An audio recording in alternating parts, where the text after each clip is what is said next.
Welcome back. You're listening to another brand new, exciting episode of Video Ditch. Or perhaps today I should say Video Lich, because we're joined by some very special guests. Shit. We got Eric and Peter from the team. Nick, you want to give the viewers and listeners a little introduction on what we're talking about today? Absolutely. Every day, there are people just like you, me, your friends. You go to work, you wake up, swip around. You wake up, you go to work, you drink some coffee, you sit around in a cubicle, you go back home, you sit and you look at the ceiling and you think, why do I do this to myself? Why is this the cycle I've been caught up in? Will this ever change? And then you wait until the sweet blackness of sleep takes you away and you do it all over again. And these guys are here to question, well, what if instead of doing that, you took those primal dark urges of smashing and destroying everything that keeps you down, keeps you tethered, keeps you trying to accumulate wealth and power, and instead, you decided to destroy that system, go against it, rebel, slash things up, make a lot of blood spill everywhere, and just have a really great time doing it. And that's what they're doing with the new game, Cybrlich, which has a very long subtitle. One second, I don't want to mess this up. And the Death Cult of Labor, which is very apt, which, the intellectual notice when you play it, it's basically a documentary. It's exactly the same as any corporate job if you were to just let your fantasies run wild and spill over into the real world. And we're very excited to have them on today to talk about their upcoming game. Yeah, so Eric, Peter, thank you guys for coming on. You're so welcome. That was an amazing intro. I just have to say, you nailed it perfectly. Yeah. That was really, really good. Wow. Hey, I told you I wanted you guys on the show. It was a fun game to check out at MAG, and even more fun to play in the comfort of my own home. Well, you nailed it. I mean, that's exactly what it is. We're trying not to make the game too realistic, like too much of like a simulation of what it's like to actually have a job and that you hate with people that you hate that are there for unqualified reasons, making your life hell, feeling like you're going nowhere, but yeah, you captured it. Amazing. Did you do the email minigame? Can I ask? I did. I actually went first, got the sword first, because my first desire was to get the big sharp object. But I was like, well, what happens if you get the email? And it was my daily life essentially. Yeah. Yeah. Right, emails. Not the sweet release of death. It's always just it's interesting to see like who does what, who goes like straight for the contract, and who goes for the sword. It's mostly sword, but there's a few people that are like, I really want to sign that. Sometimes I like doing mundane things in games, That's half the joy of gaming for me. There was one guy at MagFest who just kept signing the contract over and over and over again, hoping something different would happen. For those who don't know, like right at the beginning of the game, you do this interview, a job interview with a wizard, and you meet your harasser of a boss, and at the end you're given this choice of either signing a contract and sending emails until you die, or pulling the employee of the month sword off the wall and going to work. So yeah, it's funny to see like which way people go. At MagFest, a lot of people took the sword. I feel like at Axe, we had to tell some people like, don't sign the contract. You have to pick the sword up. Hey, it's the perfect. And when you guys launch, you'll get just like negative Steam reviews like, this game fucking sucks. All I did was sign contracts in 2 hours. I can't even refund it anymore. All the drones go to PAX. The real punk rockers, they go to MAG. Damn. Yeah, well, I guess I am saying so that. true. Before we get further into it, Peter, Eric, do you want to tell the listeners who you are and what your role is at the company at Cybrlich Studios? Yeah, go for it, Eric. Oh, okay. So I'm Eric. I'm one of the co-founders of Cyberlich Studios. I've been working on this game with Peter and our other co-founder who couldn't be with us here today, Clipper.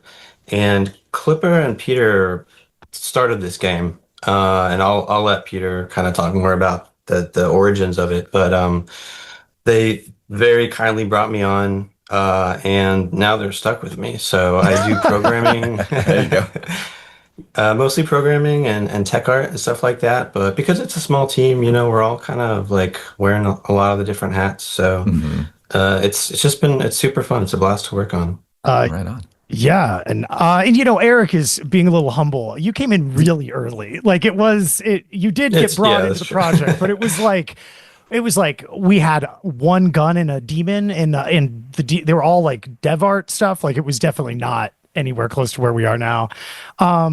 But yeah, Clipper and I we met at a hot dog eating party, as you do, and because I thought his shorts were really cool. He was wearing Death Trader shorts, and he immediately walked around the table and was like, "I don't know anybody else here. Let's be friends."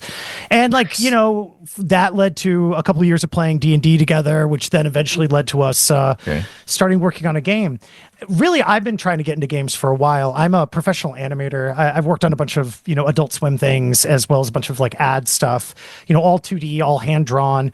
And I wanted to get into games. I tried to learn Game Maker Studio. I tried to learn Unity. It just fell right out of my brain. So, you know, I was very excited when Clipper and I started this whole project. You know, it was a really fun challenge to see how much like that like kind of TV and advertising practice can translate over into games. And, you know, before that, I've been doing a lot of role-playing game stuff, you know, home brews and stuff like that. So, you know, the rudimentary, and I don't want to call it rudimentary, but like the cardboard box kind of board game style of game design was something I was very, very interested in, you know.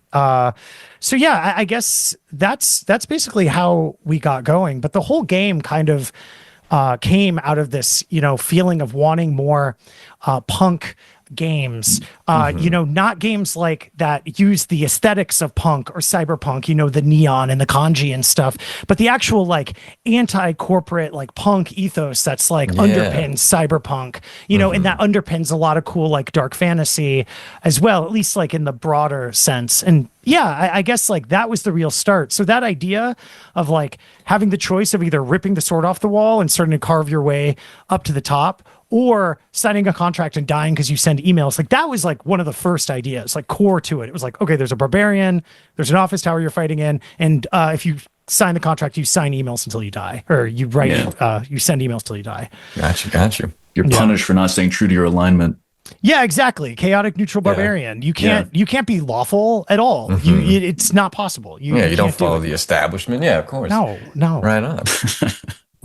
Okay, so we got a little bit of your background there. With gaming specifically, what's your relationship with that like? Like you mentioned tabletop, Peter, but I suppose with video games for both of you, what were the early experiences like for you, and what like stuck with you, and what are you trying to bring into the work that you're doing now?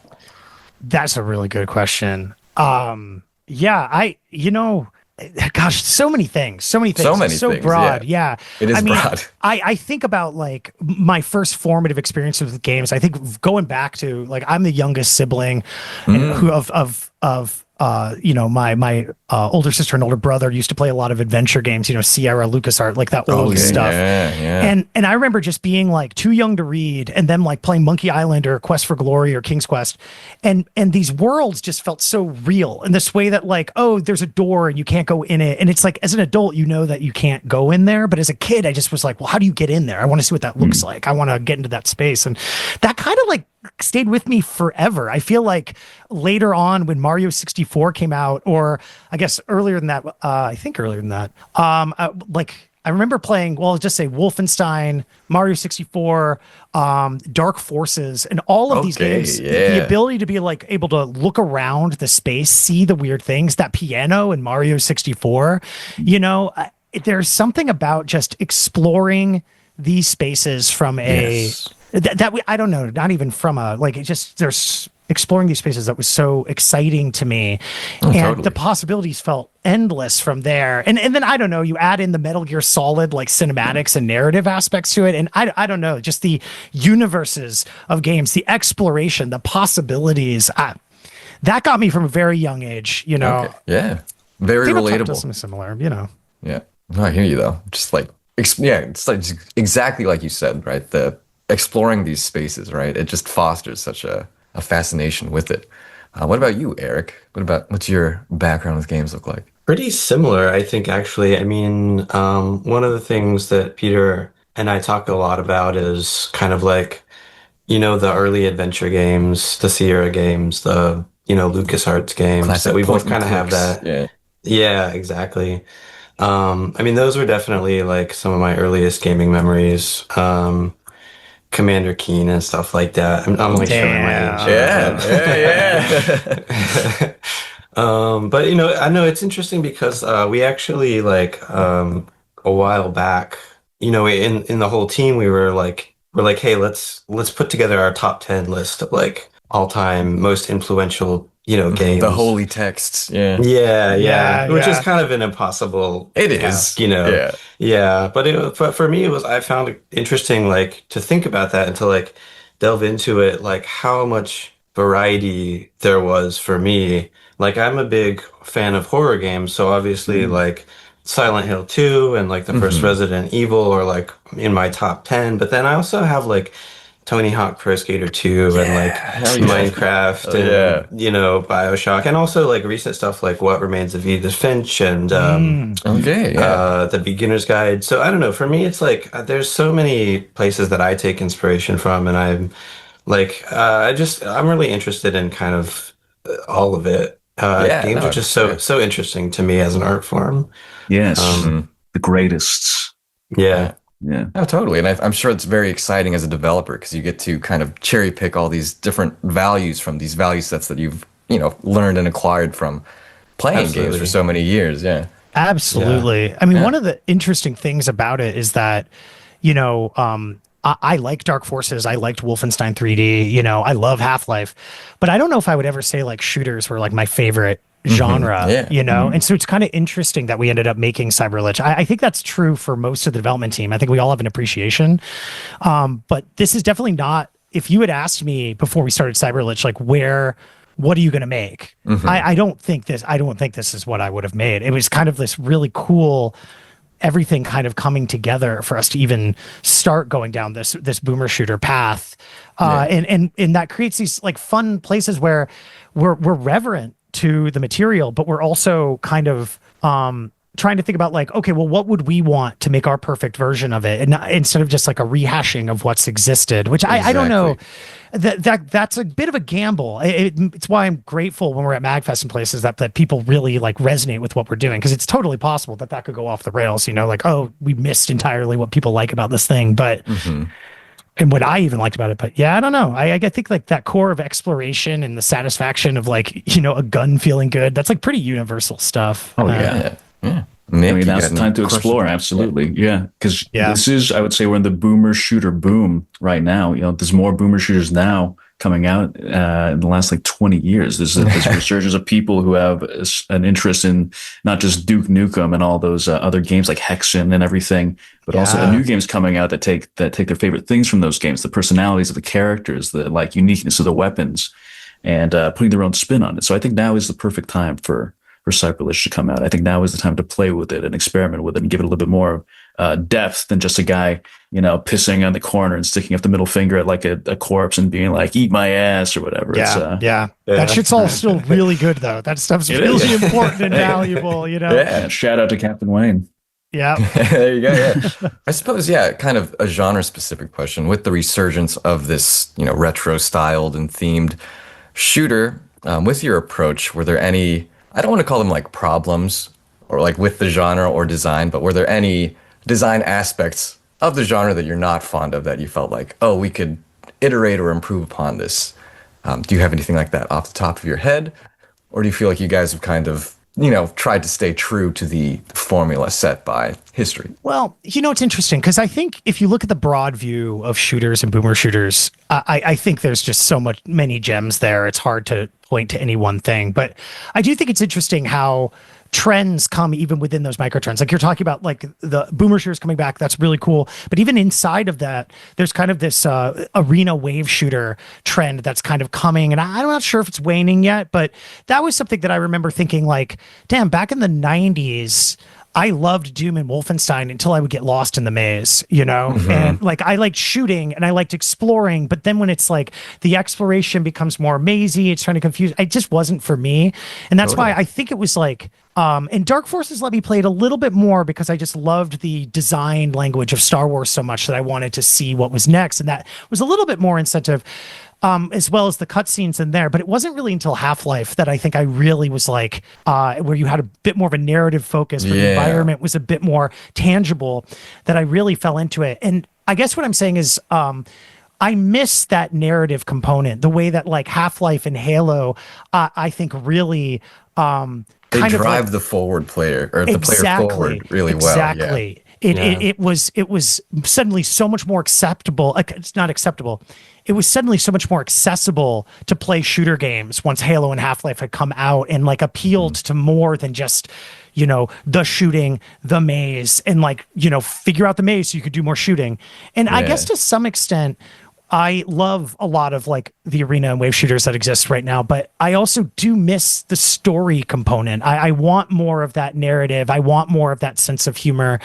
And so I think that was something with Cyberlich. It was very important to us. When we're at MagFest, a lot of what we're playing is the arena mode, which is kind of that like wave shooter, survive as long as you can, fight, and just feel that adrenaline. But the story mode has always been core core to the idea for us. Like, we really do want to talk about how companies exploit you. We want to talk about how that shit sucks. And it was important to us that this barbarian who's fighting his way through this tower to kill this evil sorcerer who's like also his boss and also a CEO.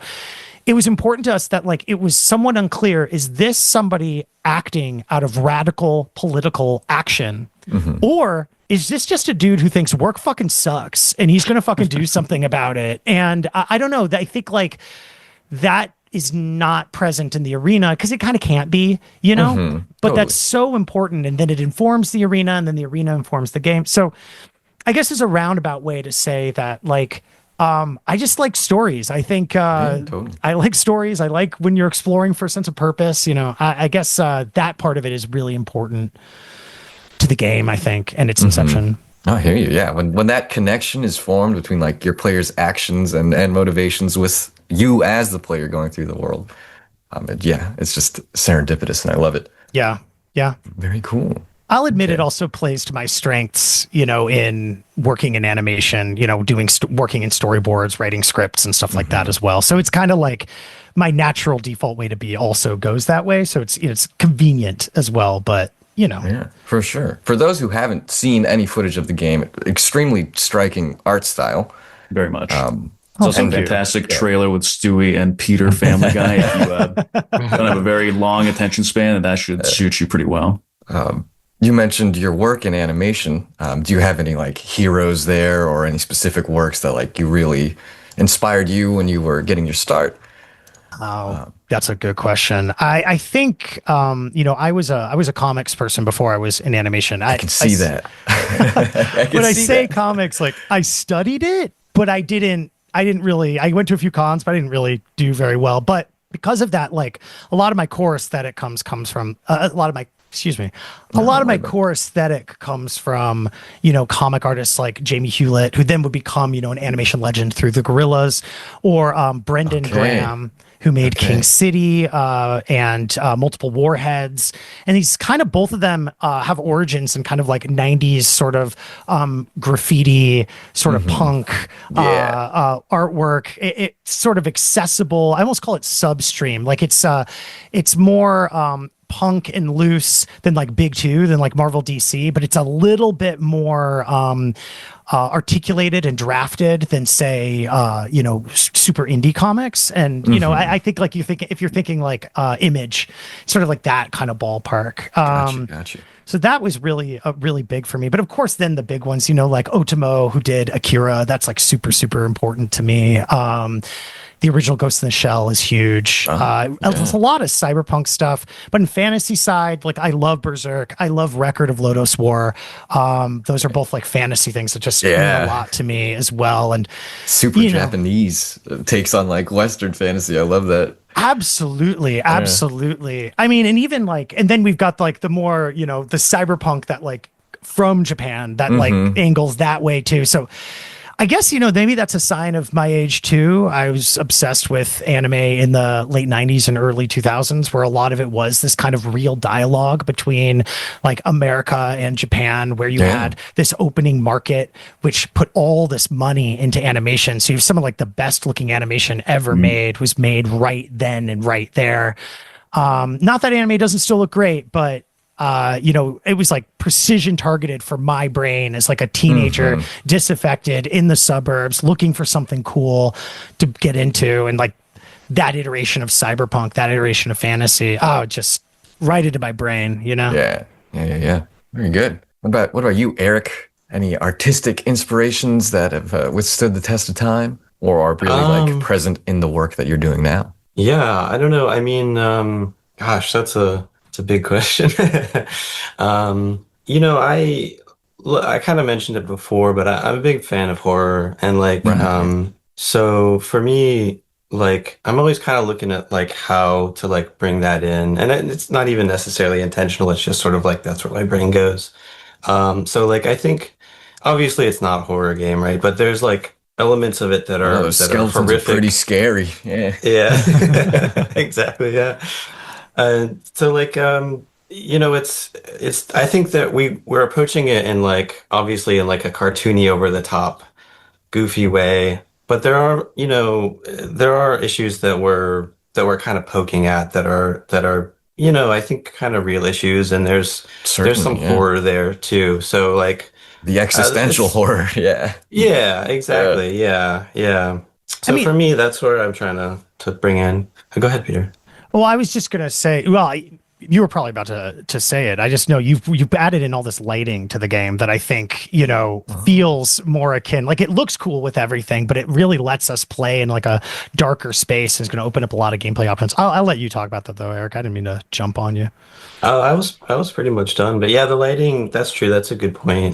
We did recently kind of implement like a custom lighting system that does open up a lot of interesting kind of possibilities to like play with different moods, you know, and one of the things that we've talked about having down the line is like a level where you're gonna go to the art department, right? So like the whole idea with the game is you're moving through this big corporate tower with all these different departments. So you might go to the HR department, you might go to accounting, you might go Mhm. to the art department, with the art department, you know, there's like this kind of buildup where you might hear little things like, "Oh, don't go to the art department," like stay out of there, you know, right. as you're moving through the game, and like eventually, you know, you have to go to the art department for some contrived reason, and so when you get there, it's just this completely abandoned, just hellscape kind of, Okay. um, where there's nothing living. There might be like little mechanical creatures skittering around or whatever, but there's no living creatures. And so you make your way through this level, you might find out that like the art department has been sort of taken over by AI, right? Yeah. So So if I was going, I see. Mhm. yeah, yeah. And so it gives us this opportunity to like look at these kind of real world issues, like what's Hmm. happening with AI and what it's doing to art To right art. now. Yeah. Yeah. And then, you know, play that in a kind of like over the top way, you Yeah. know. But there's some horror there. And so like bringing that Mhm. in and having this lighting system to really like make people feel that, I think for me that's really interesting. Right on. Yeah, on that like art department thing, it's sort of like rather than preaching about the dangers, it's sort of just we comment on like what is the existential fear taken to an extreme. But then Yeah. we put it in a level with like very dim lighting, where it's all silent and creepy and ambient music. And to open the door, that means you need to like turn on this power over here, which is going to open another door that's going to let a bunch of monsters out that are going to attack you. And it's very dark, you can barely see them, just the red of their eyes. Or to go down this one hallway, you need to like transfer power from the lights to this other door system, and just maybe putting you in a situation where even the vending machines are not available, so you can't restock on items easily, so you have to be Mhm. thinking So it's that like a little way. more tension Yeah. within the level. Exactly. Yeah. The more So Resident Yeah. Evil. Exactly. So like the gameplay mirroring that horror theme while also playing with Yeah. the idea of like, Shodan and System Shock, the Yeah, Metal exactly. Mother, who, does not abide by the living or the undead on this floor, and Very to cool. the point Yeah. where it's the only floor even the Cyberlich doesn't go to, and I think like playing that up, but also there's a little bit of comedy to the idea of like, oh, it's just the AI, but if you frame it just the right way, Mhm. you know, I don't know. I think there's something really exciting about that. Yeah, Totally. sort of the natural end goal of what people want AI to do, to have art with zero artist involvements, have an abomination essentially. Yeah. Exactly. Yeah, Right, Nick. yeah, Any looking forward to smashing it up. any last questions about their histories with gaming before we move into Cyberlich as it is? History with gaming, I would suppose. Yeah, what exactly from your experiences as a gamer and a developer is what has formed your sort of gamer philosophy? What are you trying to create when you make a video game? What do you want the world to see, and what do you want to shine through when you make something? You know, part of it is I just want to make some really, really cool art that people can get really excited about. If I talk about on a very base level, that stuff is so important to me. And I Yeah, think your that's so core. cool. Recreating that same sense of like, if I could make, either an 8-year-old curious to explore this world while maybe a little scared about what it could have, like I had in those old adventure games, that would be tight. But similarly, if I could channel to a 14-year-old what RoboCop did to me and my understanding of like, whoa, we can talk about the world and culture and society in this like interesting way while also having the robot be cool and shoot the gun, while also having like these funny ads happening in the background, and those So ads good. have this satire that just like enriches itself over and over. That if you just want to play this game on the surface level of smoky weed and eating burgers while blowing up demons with a shotgun, that's cool. But maybe that can also like get you thinking about these other enriching aspects, because without that political commentary, without that social commentary, RoboCop would be not nearly as interesting. That is RoboCop is already a steak, but it's all of that shit is the seasoning. And not only that it exists, but it exists with this like satirical, almost like common sense side to it, but it takes a lot of nuance and care to intention say there, something yeah. that is so common sense, and that's kind of, I think, what we're saying with the AI art director. It's not that there's ever going to be a person talking about how AI is bad. It's just like, let's just go to the conclusion, the horror conclusion of what this could be and what people are scared of, and just portray that in a way that is fun and cool, but also scary. And, maybe that gets people's brains going. And I don't know, for me, I think even as a 14-year-old, like picking up on these ideas of like corporate overreach in RoboCop and bodily autonomy and the horror of having your like history erased because of some legal bureaucratic system. Like I didn't maybe understand those words to describe it, but I picked up all of that and understand there was this depth here. Same thing with like Metal Gear Solid, right? Like I was too young to understand how like clever all the shit about like the military industrial complex was at the time, but I knew that was there. It was very enriching to me. And I guess like, so yeah, if I can appeal on the base 8-year-old level of scaring people as they want to explore this weird world they don't quite understand, or like, damn, if I could be formative for some 14-year-old out there, that'd be fucking fire. Yeah, and I guess absolutely. all of this loops back. You talked about a gaming theory, which is I want to push back a little bit on this thing I see people say online about like gameplay is king. Gameplay is super fucking important. I think though, like to say gameplay is king denies the value of that exploration, the value of that narrative, the value of all the pieces coming together. Video games should not be, gameplay is king. The rest of it is just like icing around it. No, it's like the perfect games are these synergies of the art and the concept and the story and the gameplay, and they all fit together perfectly. If you took all of the story and cutscenes out of Metal Gear Solid, you've still got a pretty fun game to play, but like where's the emotion there? Where's the input and drive? Like Solid Snake would not be the iconic character Solid Snake is, even if Bill Hader still voice acted him, if it was just a series of missions without connective tissue and without the reveals and without the Colonel calling you up. So I don't know if that counts as like a philosophy, but that's just a thing I think is important. I think sometimes because games are such a diverse, complicated medium, it's easy to lean too hard one way or the other. Absolutely. I wish visual novels had more gameplay, but I like them for their story. And there are plenty of puzzle games that I wish had more story to them, Totally. But that's also Sorry. the great thing about gaming. It's just there's room at the table for everybody. Yeah. Absolutely. Yeah. Eric, I bogarted that one though. I'm sorry. I just went off. I think you nailed it. I don't really have anything I have the to add to same that. I think thoughts it's perfect. exactly. Yeah. Yeah, that's the power of gaming. It's that combination of ideas. Exactly. Yeah. I mean, it's the same thing with a movie, you know? No one's going to put a movie that's just an hour straight of explosions in nominations for any sort of award show. You know, people like seeing it, even if it's flashy and it looks cool and you might enjoy it in that moment. There's going to be zero recollection of it the next week. Absolutely. Absolutely. But I get how it's easy to be distracted by those explosions, and it's easy to think like, well, that's the thing that matters. That's but, you what know, made it good. Yeah, Yeah. exactly. Some Yeah. people, yeah. We just got to Yeah. get to thinking about, the art and Yeah. media we're experiencing a little more. Just get a step above dangling Exactly. keys for the average gamer, and then they'll get to play some real good stuff.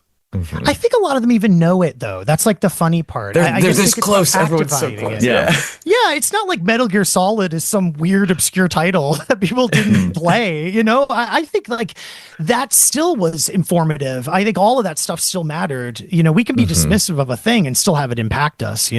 Absolutely. Okay. So with Cyberlich, was it the narrative that came first? Was this like it's about the wizard and the characters all like were spawned first within your mind, or was it more of like an idea of like the adventure that this barbarian would be going on? What was the inception of it like? Yeah. I think right away it was like Conan the Barbarian, but instead of going down into a dungeon, you're going up to So kill the straight up. CEO. Yeah. Okay. And like, I think Clipper was like, I love cyberpunk, I love dark fantasy. What if we put those two together? And I love those two. Those show up all the time in the role playing games we would play together. And then I was like, okay, but let's put it in an office. Let's add a twist, to make it different. Cyberpunk and dark fantasy. That's like a fun mixture that goes together. But I've seen versions of that before. But like, what if we just go straight for it, put it in an office, lean a little bit harder on the dark fantasy in terms of the enemies to make it odd that you're in that office. But then otherwise, what a fun level structure to just go up and keep going up and then finally fight the boss at the top floor. The CEO and the executives are already on the top floor anyway, So that structure came first. And then I think the barbarian and that structure came first, I should say. And then everything else after that, even the boomer shooter angle, we knew we wanted to do some kind of shooter, but we had an original concept that was like, what if it was like a strategy shooter where you have a revolver and like you get different bullets and you can like open up the chamber and pop in different bullets at different times for different combo effects, and it'll be everything revolves around the revolver and the different bullets. And then we realized like, that's not really what we want to do. That's not the loop you want to be exploring. Yeah. Oh, that's so interesting. Barbarian's got to smash. Exactly. I still think that's kind of a fun idea to do some kind of like combo revolver thing. Yeah, You kind of, not to get too much away about the game, but you kind of already do with the final bullet. Is that kind of a holdover from that initial system? I should say yes, and it makes us think like we thought all these things through. But no, I think we were all just drunk at an indie game thing, and somebody was like, "The last bullet should do something cool," and we were like, "Yeah, it should." Yeah, and then we added it. It's so amazing. I'm glad it does. Okay. You guys kind of mentioned before, I might just be forgetting, but is this your first like real delve into game development? Have you guys worked on projects previously, or is this like first attempt in earnest at making this thing?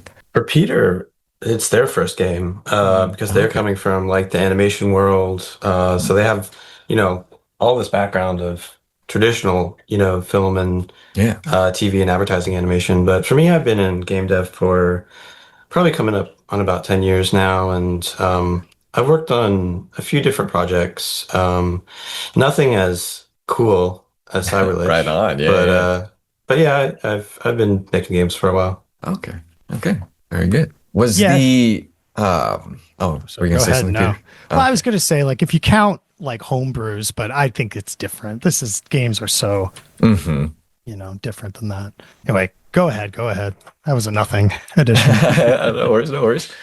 Was the color palette always going to be so stark? Was that like in mind when you started drafting up characters and art? That is one of those interesting things where so we took inspiration from a lot of games that were coming out around the same time, specifically things like Mullet Magic or Mouse I love Void Bastards for its style. Oh, okay, yeah. And all of those something that we kind of And I should say we took inspiration as in like we started going down this direction, saw we were similar. I'd already played Void Bastards, but then I realized, oh, there's all this other stuff and started kind of like looking at that and paying attention to that. And I love all those games.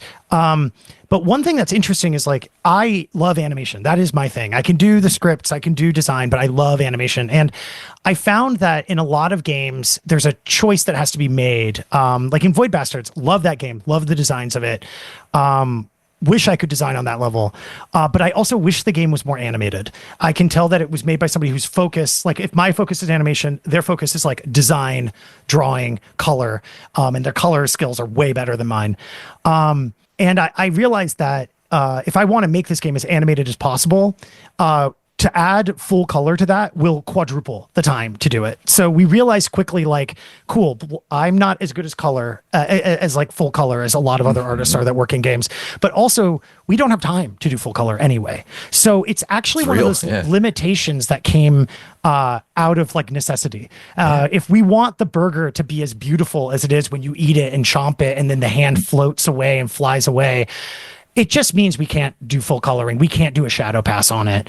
And so that then quickly became a question of like, okay, well, how can we still make it visually striking and work? And originally the game was pure white and black and orange, not red. And it really wasn't working.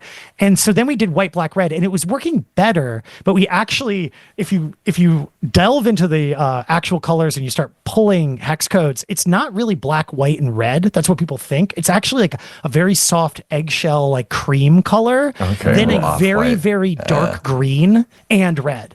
And that softens all the colors and unifies them in this really cool way. But oh my gosh, it was stressing me the fuck out for a long time trying to figure out this color palette. Going, oh, we should be able to do it. We're already so deep into it. And I remember being at a movie night with friends and it just clicked in my head. And I remember like running home and typing on the Discord, I think I figured it out. I think I figured it out. We just got to do green instead of black. We got to do cream instead of white. And then it's just from there, we got to do red instead of orange. And then it kind of just from there, we've just been going, and it's a challenge to try to like maintain readability and signposting with such a limited palette when the game is also so frenetic and so chaotic. But we're always working on that. We're always trying to figure that out. And I also think that when you're playing it works. It works. Sometimes people see it online and I think they assume it's much more chaotic than the game actually is when you're sitting down and playing it. Anyway, that's a whole other topic, but yeah. Okay. Well, thank you. Nick, you got any questions? Yes, kind of adding on to that, I personally didn't really have any issue going through the game and figuring out where to go next. Have you gotten any profoundly strange or abnormal responses to people who have played the game? Anyone at MAG or from the playtesting forum? I don't think so. People who play the game seem to dig it. They seem to understand it. They seem to vibe with it. At MagFest, PAX, and Anime NYC, those are the only 3 cons we've been to. People seem to like, they see the game, they get the vibe. Some people just want to watch, which is cool. Like, I'm an animator. I like watching animation too. But I think for the most part, people just kind of, they get it. They get the game. They understand it. I think it's more people who see it and don't have the opportunity to play it, where there's a lot of assumptions about what we're trying to do or where we're trying to go, and then like misapplying those. But I also think that's just being online, right? Yeah. Unfortunately, yeah. Do you think so, Eric? Have you gotten any, like, we get some really cool ideas sometimes for like weapons or enemies or things like that, but I feel like most people just kind of get it and jump on board. They're supportive of it. Oh, that's good. That's great. I think so. What do you think, Eric? Do you think that's true? I think so, yeah. I mean, it is actually really interesting to see like the dichotomy between like the reactions we get online versus the reactions that we get when people can engage with it in person, whether they're playing or whether they're watching someone else play. And I think you're right. It is like that's part of just the internet, yeah. But like, I think there's something about looking at a 20-second clip where like you mostly just see hands in front of the screen, versus like watching somebody play for an extended time or playing it yourself, and like you see why we did the things that we did. Not to say all our decisions are correct. We're constantly like it's a work in progress. The game is still somewhat early in development, so things change. But we do approach like all of this stuff with a lot of intentionality. So it's not just, I think people online kind of assume that it's like we're just being like trying to do something different, or we're trying to like be attention grabbing or something like that, or trying to be like, I don't know, just Like that hopping it's on a not. wagon of something. Yeah. Yeah, Yeah. exactly. Like this is just Ultra Kill or this is just Cruelty Hmm. Squad or whatever. So, but it's really not. I mean, Great games, it's but yeah. Nothing against those games, but there is intentionality in what we're doing. We think a lot about the decisions we make, and I think people get that when they see it in person. yeah, the the hands being too big is a big complaint we get online, and I Oh, really? understand that the trends have been toward minimizing UI for a really long time, and I'll admit, like I like big chunky UIs. I loved EverQuest's original marble UI that took up Wow. 80% of the fucking screen. Descent, that old like 3D like Oh, like game. 6 degrees of whatever. Yeah, Yeah. Yeah. yeah. Like I like that most of the screen was taken up there. And like it adds a lot when a UI adds to the vibe and the energy. I think Hmm. there's a lot there and I think it could be utilized. Yeah. But also this is not a game that requires twitch reflexes. There is no multiplayer. We're too small of a team to do that with all the other things we want to do.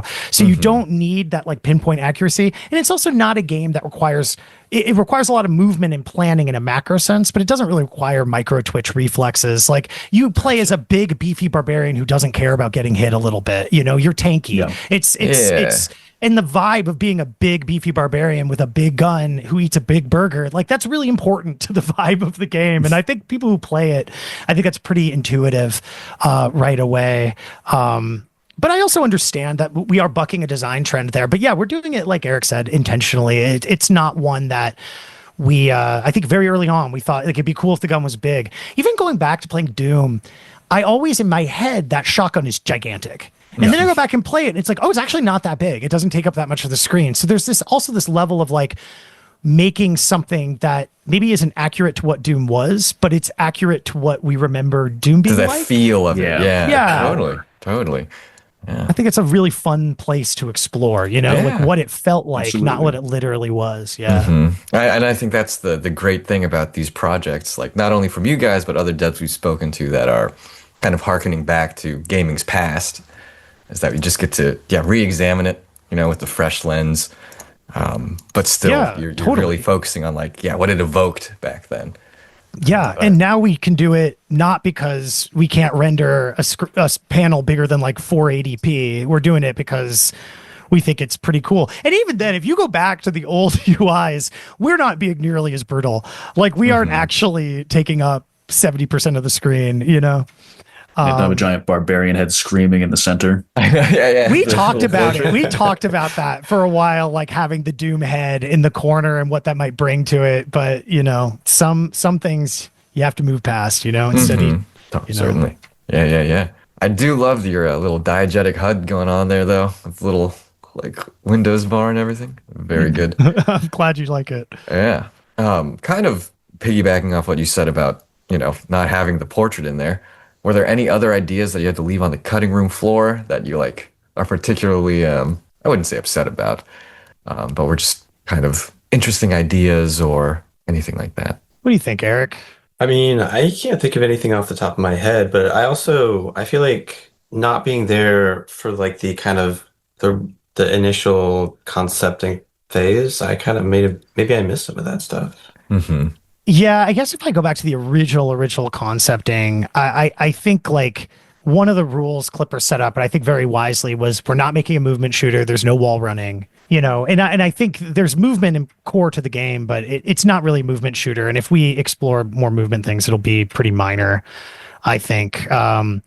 But I really think like the one big one was that was the revolver mechanic I was discussing before. Okay, yeah. I think another thing is that in a lot of the original material, the barbarian is listed as a barbarian hacker.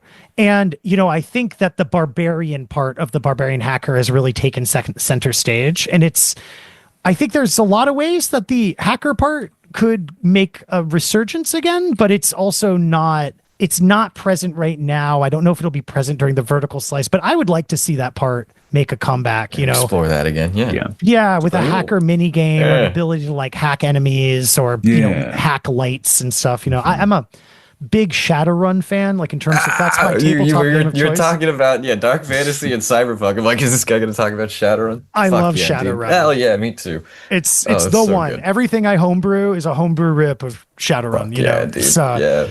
and I think like I've always loved in Shadowrun the idea that you can like hack your enemy and with pop-up porn ads. Playing a and- Decker is so good, It's dude. the best. It's the best. It's like, oh, you're only limited by your imagination. That's always why I tell people, like, don't play a Decker unless you've played enough of these types of games that you're going to think like, shit, we're pinned down. I better grab a car from outside and drive it into the Quickie Mart to run over that guy. Like, it's so cool. And I feel like that's obviously way too much for this game, but there's always been that aspect that feels like, damn, that would be so cool. Yeah, I get that. Tabletop games have such a great way for players to like express themselves, right? And I think developing a video game is like exploring that as well. Player expression is something that I'm sure you guys have. Yeah. I'm obsessed with player expression. That's why we have that's where we put a loadout in, which is also kind of weird for I feel like a classic boomer shooter. You know, we really like the idea of having right now we only have 4 weapons. We only have 2 items in that we've got like beer and tequila and other items that are like done animation wise. They just need to be put in. Okay, yeah. Very But exciting. the idea of these loadouts is exactly that player expression. You know, we don't want to be in a situation where like, you know, like in Doom, the fist or the pistol become kind of terrible later. Yeah, we want they're every weapon to obsolete. be viable for different opportunities to allow people to express themselves with different play styles to solve certain problems. You know, even in the Discord right now, somebody was talking about how like there's one section in the story mode where it's kind of hard to hit these skeletons that are pretty far away on this pillar, especially on controller. And I had the thought, like, okay, we could make the Hellgun like bullet bigger, maybe make it easier to hit the targets from far away with a little aim assist. But then there's another part of my brain that's like, well, what if we just put in some kind of like aliens-esque smart gun for long range enemies that has the weakness of poor target choosing close range, but the strength of at long range, that lock-on mechanism is really, really powerful. But if you can only carry 3 weapons, then that becomes like an interesting trade-off to have that like auto decision-making auto aim moment for the player as well. Yeah. Exactly. Cool, yeah. Love player expression. I'm glad you used that word. I used to use that word a lot. I don't know. It fell out of my lexicon. I got to put it back in. Great. Glad to have brought him back. Nick, any questions about the game's design or narrative? Really, we haven't delved too deep into that. I know there's a lot of the game that hasn't been really revealed yet, even with what's available in the playtest, which I'm not going to get too much into. I know that's hush hush. But I suppose when people are done playing Cybrlich, what would you like the player to walk away with? What sort of, if there's any sort of message or feeling you want them to have when they finish the game, what would that be? Hey, you know, there's a great line from a wise philosopher who once said, "Work sucks, I know." And I think, you know, having a little bit of solidarity around that feeling, you know, getting a little bit of that expression out and maybe like feeling like there's other like-minded people who are also frustrated with that, with the well, I mean, gosh, you put it so well at the beginning. I feel like I almost just like I'm just gonna reiterate that. yeah, you could just cut that and put it here now because that's just what it is, you know. Oh, Yeah. wonderful. What do you think, Eric? You feel is there anything you want people to take away from it? I think that one of our big kind of like game design tent poles is spectacle, you know, and we really want to like always be surprising the player as they're like playing through it. Obviously, like not so much in the arena mode, but maybe a little bit there. But mostly, you know, as they're going through through the story, like we just always want them to be like not quite sure what's coming next, and surprised when it does come, you know. And so I think if they come away and they're like just surprised by the experience that they went through, I think for me that would be a good thing. Yeah. Yeah, that's so true. We're really interested in the narrative spectacle aspect of it, you know, making things change up constantly, throwing people off. Even the email minigame is part of that. That was a lot of assets and time that was put into a throwaway joke that 80% of the player base is never going to see. I mean, it's well worth it. I had to see it. I had to know That speaks what volumes happened of you to do the guys. dumbest too. thing. Yeah. I mean, yeah, there's the other aspect we've talked about where the wizard at the beginning, like we want to make the wizard romanceable, like I mean, it's maybe not that hidden because we keep talking about how we want to do it, but, it just requires you to be nice to him the whole time. And then at the end, you can make out with him and then he helps you in the fight. Amazing. and I think there's a lot of little things like that wanting to harken back to this idea. I mean, the FromSoft games do this pretty well, where you just have a lot of like secrets and hidden content and, multiple ways to navigate levels. And not only that, but just like funny opportunities to like grab control. I mean, people talk about how cutscenes suck, but I feel like if you're doing it in an Adult Swim style game, I mean, we say this game is supposed to be like Adult Swim meets Doom, right? Like you kind of want to have those funny moments. I know one of the people working on the game talks about how Sonic Adventures cutscenes were some of the most like formative, interesting things to him. Incredible. And I think like in the lobby, right, you could try to run up the down part of the escalator and a security guard, the camera immediately turns around and a security guard is yelling at you and about to pull his gun on you for running up the down part of the escalator. And I feel like a million little things like that that most people won't see, I think are really important, as well as these big spectacle moments. So we have this sequence planned where you have to drive your car into the building to fight a boss who beat you. It's like an homage to Venture Brothers when Brock Sampson uses his car to defeat a bunch of henchmen, So it's like big spectacle, that everyone's going to know about. But then like little moments that you had to actually try to go up the wrong side of the escalator to get yelled at. And there's still a joke there because the cop immediately has his hand on his gun, like step away from the escalator. I love that. Yeah. And we'll see what happens. All of this stuff is hard to do and it takes time and we're still pretty early in development. Certainly. And we're building the systems to build this out and we're dedicated to it. But, also... Oh, games, right? There's this thing called scope. Have you heard of it? Yeah, I was about to bring up scope creep. Yeah. I mean, it feels like you guys are already keeping it on the brain. For sure. Good. Yeah. But it's scary. I mean, we want to do all these cool things. We have all these cool things planned and, we'll see. But I think even if we can get half of what we've planned out, I think we'll have something that really does feel high spectacle and unique compared to a lot of other games. Yeah. Yeah. Who is responsible for the music in the game? Is that you guys, or are you hiring outside help? So the other co-founder who's not here, okay. I do art, and Eric does a lot of the coding. Clipper does a little bit of everything. Clipper is the music director, also does coding. Yeah. Also does some of like the marketing stuff. And he and I do most of the narrative together.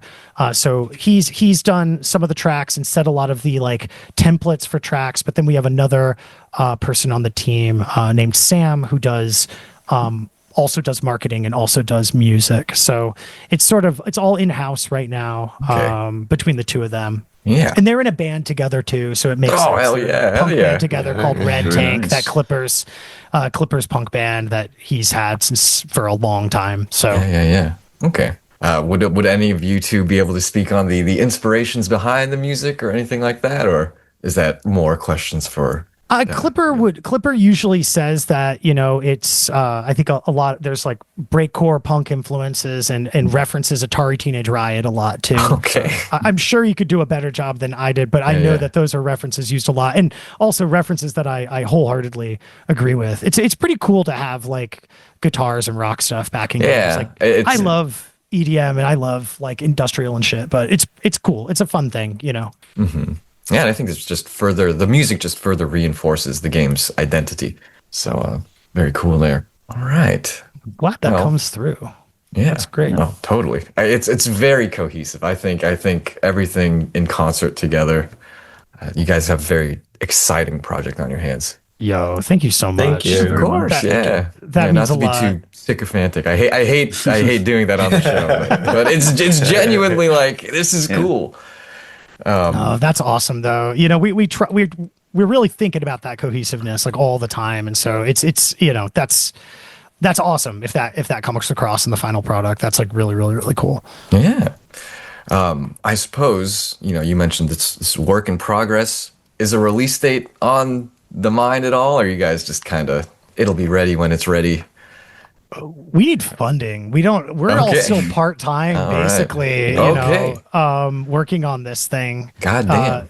So we're not making any money right now. In fact, we're losing money because of, going to conventions and stuff like that. Right, You know, That's so real as fuck. I think that there's a good and bad to that, right? The good is that we can kind of keep developing and figuring out what we want this thing to be without the pressure of like a deadline on top of us where we know when it's going to come out. I mean, there's a dream that we could just do something akin to what I understand of what Ultra Kill did, by maybe if people dig the game enough, we can go early access and keep doing what we're doing now, where we keep just adding to the game, because the game could be massive or the game could be pretty tight. I think it depends on where there's interest and where there's funding and stuff. But but I think the idea we've always had is that once we get funding, we want to like get enough funding for 2 years of full-time development and then see where we land there. But it's always a moving target, because what would be 2 months of 2 years of development 6 months ago is very different than what 2 years of development would be now.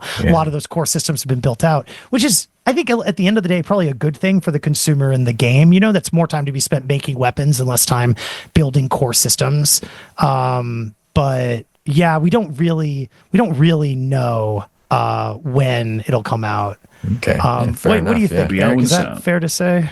Yeah, I think so. Yeah. I mean, 2 years kind of has always been the idea that we've sort of been like our working idea, but video games are hard to, timelines of video games don't. Yeah. We've also been making it now for 2 years and we're not there yet. We don't even, it's not even a public demo yet, right? We want to make sure we get that. We're getting closer and closer to that all the time, but Yeah, no, fair enough. Everyone we spoke to has kind of echoed similar sentiment, where it's like, oh, in a perfect world, we'd be able to just focus. But that's the indie scene. It's so DIY, but that's why it's so good also, I think. Yeah. 100%. Yeah. I mean, I'm optimistic that eventually we will get that funding and we will be able to go full time. And I don't know if it'll be like a big chunk of money from a cool big publisher, or whether it'll be like enough for a year from Kickstarter that then means we go early access and then we kind of go piecemeal from there. I think there's pros and cons to both of them. Ideologically, I do kind of think Kickstarter early access is like a cool idea. It's like a little more like punk in line with the game. Yeah, it's also funded by the people. Yeah. But of course, it's also riskier, right? Like, it's sort of like, it is. What if we run all of this thing and then we make, a quarter of what we projected need to do that year to go to early access? Like, it's just scary. So to some extent, the longer we kind of just like, I don't want to say kick the can down the road, because we are constantly working on the game, but like, the longer we like build up the base and get attention on it and get people to play it and fuck with it, like, I don't know. All roads point in the same direction, Yeah, certainly. Nick, you have any more questions about the game before we talk about a little bit of the future? No, I think I'm pretty much set on the game itself. I think we can hop right into what's going on next. What's we're looking ahead to? Yeah, I mean, we just talked about you guys are going to be keeping working for the next good while. Yeah. But my question for you guys, when you're not, doing game dev, what are you playing? What are you guys playing? Anything you're looking forward to playing? I just beat Shooty Robot Invasion. And the quarter software. Yes. We just actually talked to Joe from No Quarter, a couple I guess like a week ago. He's really cool. No Quarter is fucking cool. Like, I talked to him on accident. He's dressed as a green ghoul. Yeah, exactly. Are you going to be in that like what? Yeah, he came up to me because I was dressed as Spamton from Deltarune. He's like, "Hey, you're fucking weird looking freak. You want to be in my? You want to be interviewed?" I was like, "Absolutely." Yo, that's awesome. That's awesome. Yeah, what a homie. What a fucking chiller. Shooty's really cool and interesting. It's not at all what I thought it was going to be when I started playing it. Like I assumed to be like a boomer shooter with like cartoony aesthetics, and that's in there, but it's so clear that like Bubby, who made it, is so much more interested in like the comic book narrative kind of spectacle stuff that we're talking about with Cybrlich. So it's like really cool to see like, oh, okay, so it's actually less shooting focused and way more focused on the characters and the story and the cutscenes. It's so fucking funny too. Very cool. Especially if you can like, once you get to like level like 3 or 4 and everything starts like coming together narratively. Oh my God, what a cool weird game. I think if you like weird narrative art things, or if you like, punk rock kind of like I don't know, lesbian shooter games. I don't know. It all comes together. It's such like an interesting game. It's definitely like in a world where things were shitty and everyone was a lesbian. And I think it's fucking awesome. It's so fucking It cool. is awesome. Yeah.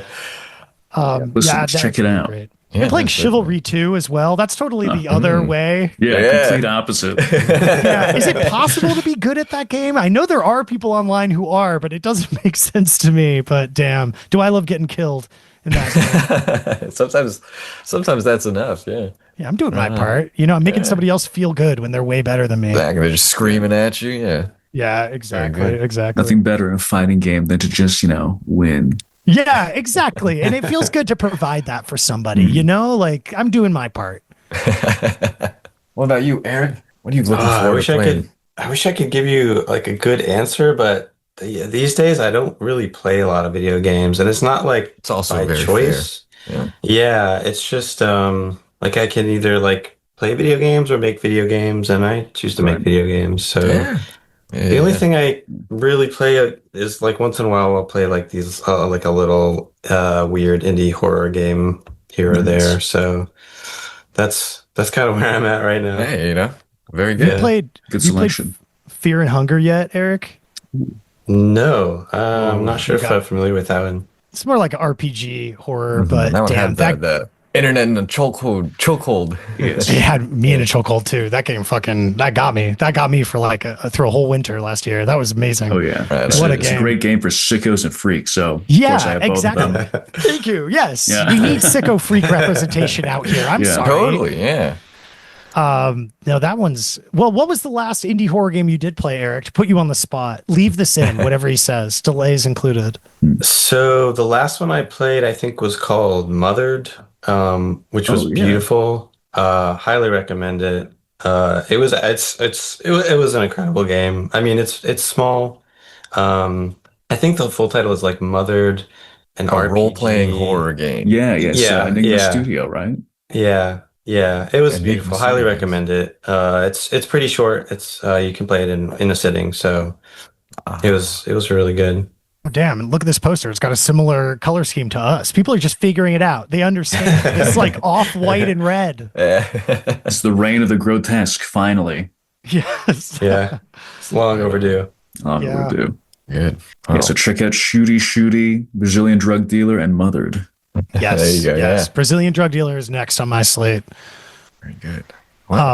You also asked what was happening next. Do you want us to? We go did, into yeah. I that mean, too? If if you got any there's plans you'd like to share, yeah. We're gonna try right now. We're 99% sure we're going to GDC, which will be really interesting. Oh, We've never cool. been before, so that'll be really cool. And we're trying to figure out if we're going to PAX. And because we're trying to figure that out, and it's not really that long from now, it's like a month and a half. That's kind of like doing a lot to slow down what's the next big Sure, stage in yeah, terms of yeah, what yeah. the game is. There's all these big things we want to do in the game that'll require big changes. One is, this is an interesting talk about, we're refactoring the hands. The sprites are way too big right now. Not that the hands are too big. The hands are not getting smaller. I was going to but there's- say, wait a second. there's all this empty space around them because of how we exported it. We exported originally to be expeditiously to put into the engine, not to be efficient. And so we have to like re-import all of the sprites. I think I spent a month and a half re-exporting them like last, what was it? Like November. It sucked, but it's part of getting better frame rates and performance and stuff. So there's a bunch of things like that that'll require big overhauls or like there's a bunch of stuff we want to do to level 1. We want to turn it into, right now it's just kind of an office that you break through the walls and fight through, but we want to turn it to like employee orientation. So we want to mask the tutorial more in this like orientation where the skeletons are being like, you need to know what to do in case of a fire here. And then they like set you on fire. Yeah. It's like, stop, drop, and slide. And you slide, you put the fire out. See, and you took a lot of damage because you were on fire. Fire hurts. It's important to remember that. Here, eat this burger, heal yourself. It's sort of like doing that Adult Swim, like comedic, cinematic tutorialization, but like framing it as content, not just a brutal tutorial we're forcing people to go through. Because I think right now we do not tutorialize that you put out fire with the slide at all. No. think I that's had no something we idea. have I to was just keep on telling fire. people. I thought it was cool. Yeah. It is cool. So that's another big thing that like we want to get to, but we can't do it in a month and a half, right? So Yeah, certainly. Yeah, get some of that HR kind of Blues Clues for adults, infantilized speech in there. Yeah. you get it. Exactly. You Just get it. super condescending. Yeah. Super condescending, as well as like hazing, you know. Yeah. Also, like, yeah. Yeah. A little bit of Clockwork Orange, you know, eyes being held Yeah, open as yeah, you okay. watch, like, Right Pay on. attention. yeah, wrongful execution waiver forms that you have to sign. You know, Hell yeah. All right. Well, Can't before we wait. get to the community Q&A, do either of you have any words of wisdom for prospective game devs or just artists in general? Yeah. I feel like I've been going so much. I have some, but Eric, I want you to lead the Share way. that You have wisdom, more experience than me. What should they know? I think just start making things. I know this probably sounds like a little trite to say, Condescending but- HR talk. Yeah, there exactly. Yeah, but no, I think just make something that you're excited about making. Because for me, I've always found that like if I'm excited about making it, like that leads to other things. You know, like those are the things that open doors, I think. So if you're trying to like get your foot in the industry or just learn how to make games, I think find the thing that you're excited about and just try to make it. And even, it doesn't even have to necessarily be games. I think the cool thing about games is that it draws on so many other like areas of, like different art styles, art mediums. And so if you write a script and it's for a movie or something like that, like, that also helps when you're making a game or Certainly, yeah. obviously, I mean, Yeah. this is kind of like, I think this game is kind of a good representation of that because here we have Peter who never made a game before, and is bringing all of their skills and experience in a totally different art form and making it work in a game. And I think the game is like unique because of that, because we're not, it's not a game that looks like every other game in that way. Yeah. Right That's on. so well said. I feel like I want to couple that with the idea that like not only should you just make things that you want to see, but also don't worry about if they're good yet. There's a deep Yeah. joy. There's a deep joy to learning a craft and dedicating yourself to it. Like drawing is my life. I love it. I every day I wake up and I wish I could draw more and I want to be drawing more. And days I'm not drawing, I'm sad I'm not drawing. But I don't want to imply that was something I was born with or something. I used to really struggle. I knew I wanted to draw, but I would struggle to do it because I wasn't as good, but just getting up every day and doing it and building the habit and building the practice, you get better. And then eventually you realize like I maybe started wanting to draw because I wanted to make a cool game and have people like it. But eventually you just realize the drawing is what will save you, not the end product. Yeah, there's so much to be said about the process. Exactly. I enjoy working on this game. So there's this part of me that thinks like when I said before, what I understand of the Ultra Kill like model of doing early access and then just, seeing how long the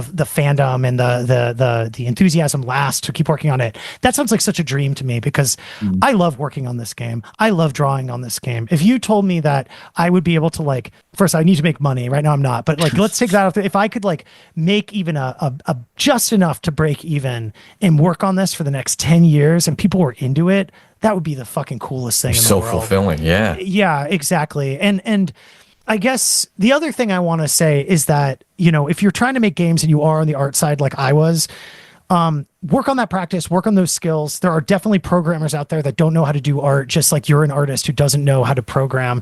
But the other thing I'll say is like, just go meet those people. One thing that's like blew my mind is if you're in animation, there aren't actually that many opportunities, even in New York City, one of the hubs of animation, there aren't that many opportunities to actually go and meet animators.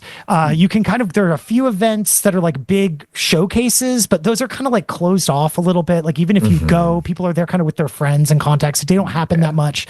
So it's hard. But oh my God, the indie dev scene, there are a million like just bar nights that exist. And it's weird because I've heard people say like, well, we have to do this because we're just at our home at our computer all the time. We need to get out. And I'm thinking, damn, animators are at home on their computer all day too. And they don't go out and like hang out with people. Like, it's sort of like, I think the impetus is on artists to go find the coders because they're hanging out. They're going to the bar hangs. You just go on Meetup or go to Wonderville in New York City, go to a play test night. You'll meet people and then you can meet those people and they'll probably want to collaborate, at least on a game jam or something. Yeah.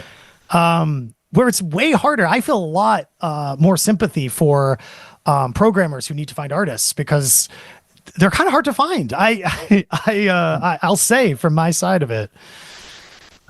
Well, thank you both for those answers. Yeah, Absolutely. It's great. Yeah. Put yourself out there. Make yourself known. Don't just wait until, it just lands in your lap. Yeah. Yeah. If that happens, you're lucky, but it's not, usually doesn't happen. And even if it does, you could have done it a lot sooner.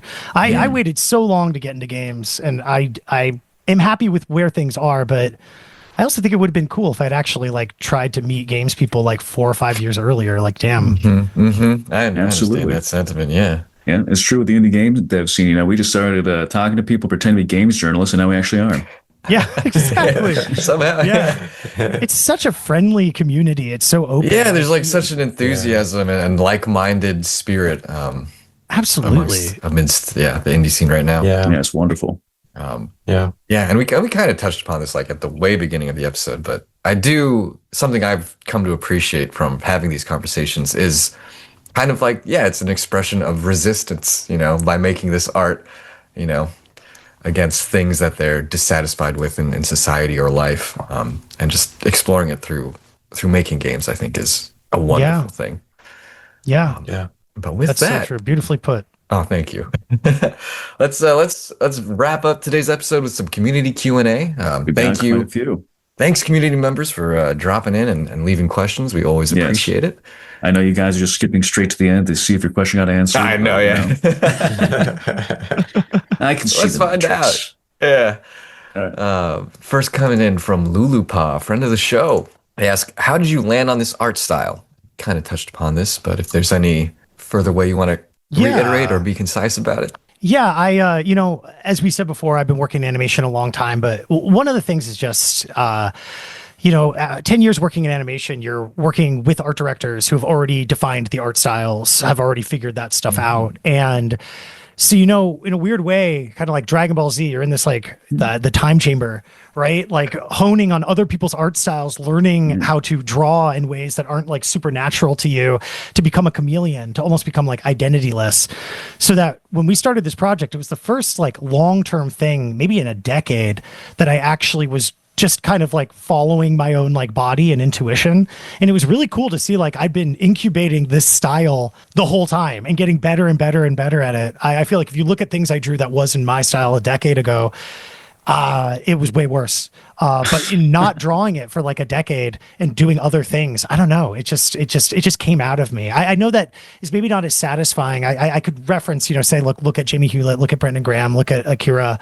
But I think a lot of it really was just the process of just working and not thinking about style for a long time. And then it kind of just comes out. And so I think this is all to say, just draw. If you want to get good at it, just draw, go paint, go work on stuff. Don't worry too much about style because that'll evolve and that'll grow. And that's like a part of you.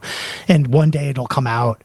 I had a friend in art school. God, I'm answering this too long. I had a friend in art school who I wish I had done this, who just every assignment would draw a different artist's like handiwork. One day would do like Archie comics, another day would do Alex Toth, another day would do Big Two. And it was so cool to see. And I remember thinking like, damn, aren't you trying to figure out your style? Everyone in art school is trying to figure out their style, right? And then it was senior year. He just started actually doing his style, which was this interesting mishmash of all these things he'd worked out. Meanwhile, I had this like limping, ineffectual style, like a tiny infant version of what Cybrlich is today. And, who knows what would have happened if I had been doing what he was doing and like what I ended up doing in the animation industry, chameleoning all these other art directors, it maybe would have been a much faster way to get to the place where I am now. And that person I was friends with, he's now a very, very successful comic artist named Tyler Boss, who made this really successful series called Four Kids Walk Into a Bank and What's the Furthest Place from Here. So it's like tried and true. It's not just some random person. He's like a genius artist, and it worked for him. So very cool.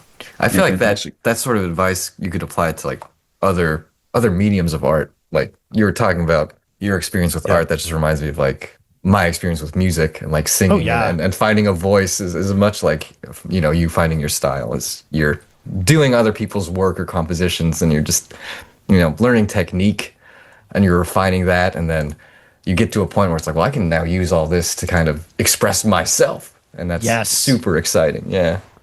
That's so true. I think it's applicable across any kind of like craft for sure. Yeah, totally. All right, Nick, you want to take the next one? Yeah, absolutely. Well, you take the next two.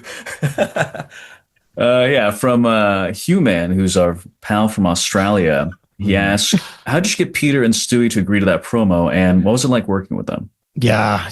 I really wish Hacho was here. You know, Hacho's our resident Gen Z member, and Hacho just has these ins that we don't understand. And when we ask him, he just says, "Don't worry about it. Don't worry about it. I have my ways." But we were all thrilled, you know, and you know, he earned a permanent place on the team, you know, in no small part because of his ability to pull the two of them in.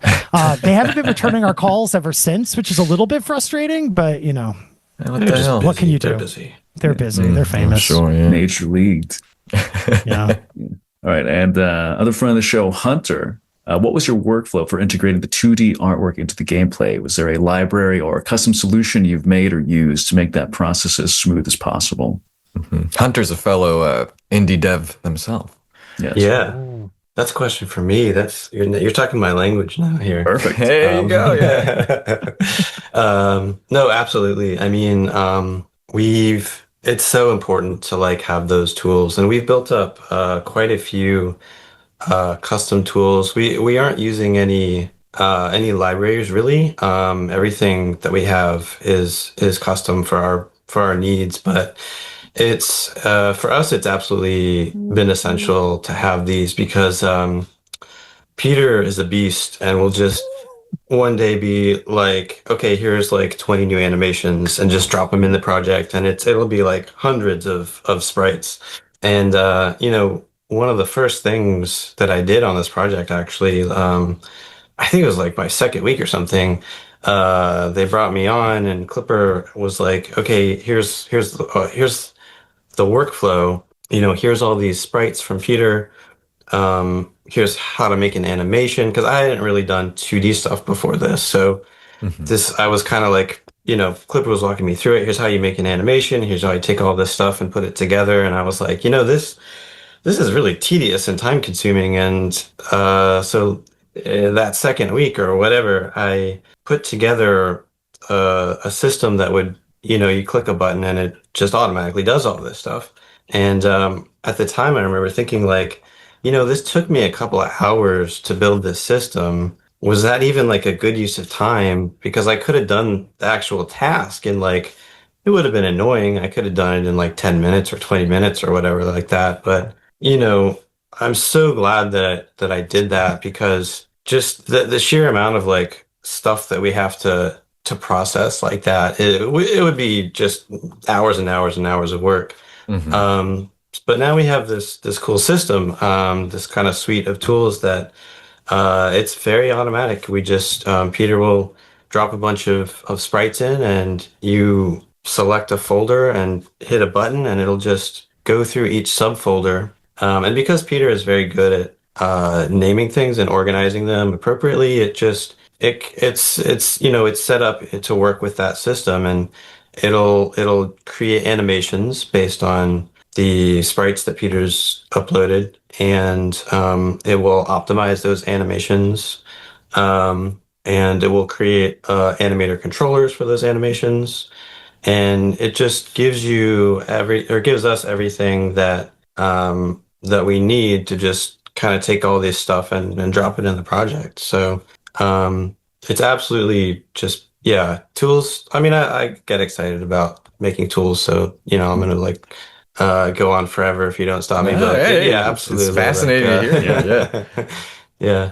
You know, while we're here, just I realize I keep forgetting to say this. We could use one thing in the animation thing that we don't have right now, Eric. Yeah. Like a button where we could change the pivot to bottom center could be really valuable because I've been doing that manually, and not every animation needs it, so it could be a useful just thing to have.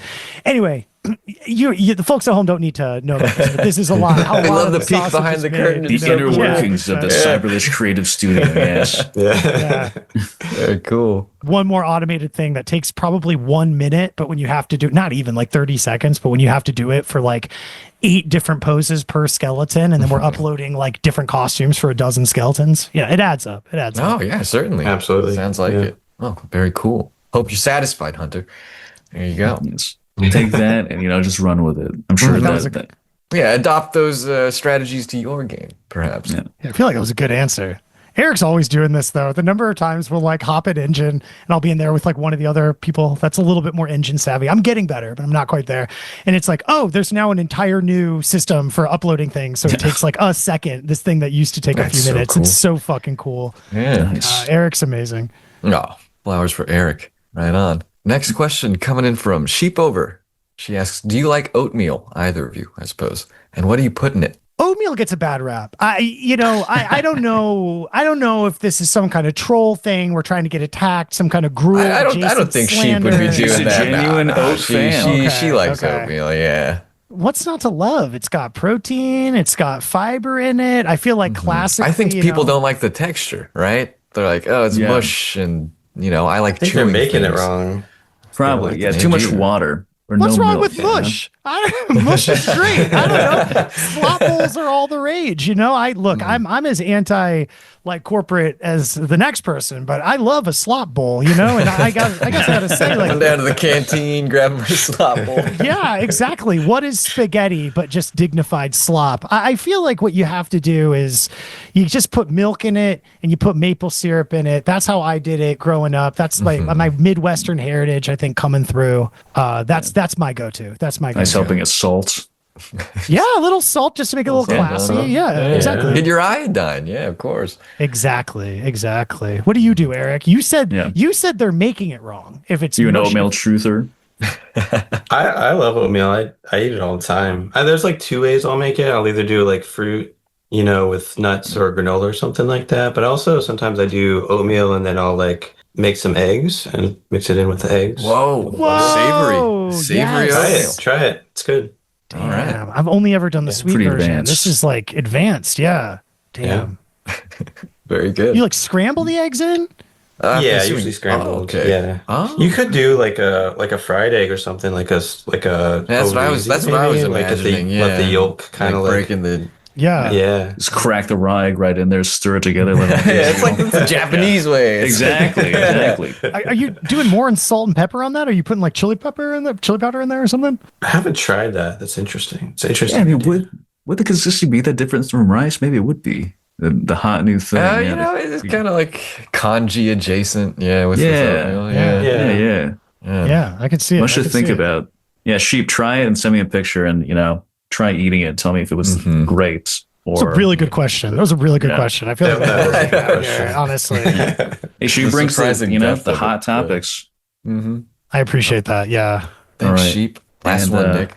Yeah, from Antoids. What if instead of Beelzebub, he was Beelzebub and he had a giant fat ass? We need to get this person on the Cybrlich writing team. Oh my God! Don't tell him know. that. It's gonna go straight to his I think fucking it's so head. emboldened. Yeah, that was powerful stuff. Oh my God. They don't mean it, Antoids. They're just being nice. Oh man, wonderful. Well, that is the last of our community Q&A. Thank you guys for answering those questions. And for the viewers and listeners at home, you can wishlist the game now on Steam. For Eric and Peter, if the viewers and listeners want to find you, where can they do that? Yes, as individuals. Is individual. Well, for the game, it's just at Discord. Cybrlich anywhere. Cybrlich. Me, I'm Big Honk with 2 Ks. BIGHONKK on Instagram mostly. But also, as Eric just said, sorry, I jumped right on you. Discord. Yeah. Discord. We're on Discord. Join the Discord. That's where we source play tests. So if you want to play the game, that's the most likely place to do it. We've got a fun community. I think there'd be a lot of synergy. These kinds of questions, high level questions that are being asked here, I think are very similar. We just recently had a poll for what the name of our skeleton that we bring to cons will be. And it was a dead heat with a lot of accusations of voter fraud and election tampering, all down for Jim on the one side and gunfuck on the other. And Jim squeaked through barely, and people are not happy about it. No, So I couldn't believe that. That was Just Jim of over all the Gus. names, Jim.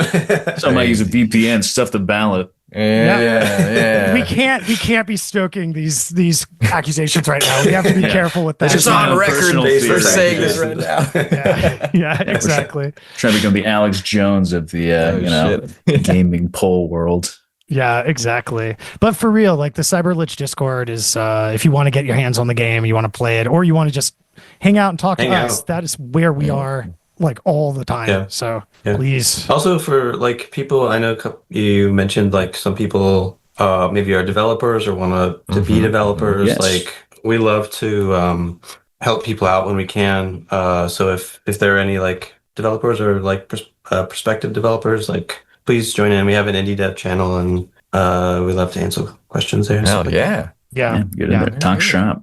Yeah, it's been really cool to see the Discord growing. Love to see it. Well, Come on through, hang out with us. Yeah. And that brings us to the end of today's episode. As always, we'll have, all our information in the links below. But Peter and Eric, thank you guys so much for coming on. It has really been a pleasure talking to you guys about your game. Yeah, great time. Yeah, we're wishing you all the success and really looking forward to, hearing more from you guys. Thank you for having us. This was so Thank fun. you. This was so Yeah. fun. And We'll have we'd to love do it to have again you on sometime. in the future. Oh, we yes. will. Yeah, To that'd it. be You beat me fantastic. to it. Yeah. Yeah. Would love to be Perfect, back. yeah. Would love Maybe to be back. get the whole team on here, or a little more of the team, get some more Yeah. insights. But Have a party. Absolutely. exactly. Absolutely, yeah. Our claws are in. You can't escape. Yeah. I don't mind. I don't mind. Wonderful. Well, until then, everybody, stay safe out there. Keep on gaming in the free world.